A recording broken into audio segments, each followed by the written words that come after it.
1991 student athlete.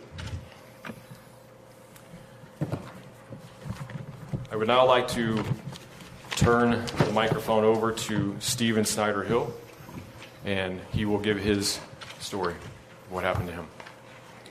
My name's Steve Snyder-Hill, and I'm an Army veteran. Actually, I'm still in the Army. I'm a major. I've had a 30-year span of service that includes 2 wars.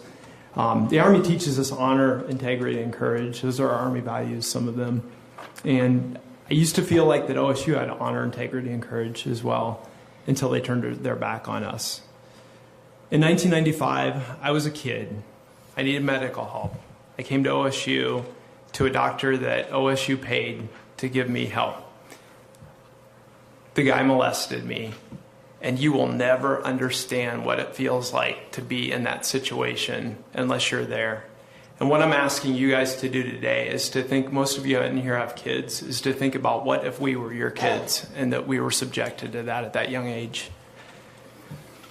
I complained to the university. This is where it really gets bad. I complained to the university, and I gave them every detail of what he did to me the day after it happened. I got a letter back from the university on university letterhead that I have right here in front of me from 1995.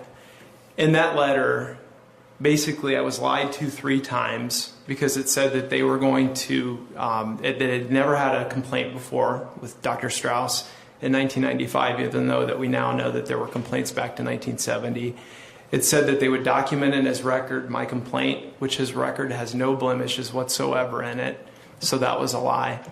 And then it said that they would contact me again if this had ever happened again. And it wasn't until April on the news that I saw that guy's face, just like Brian said, that it triggered me. I had heard of a doctor that had molested athletes, but I didn't associate that because I wasn't an athlete. I was a student that went to the health center.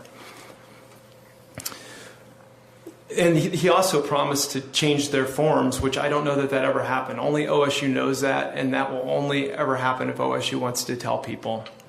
23 years later, the university remains dismissive of us.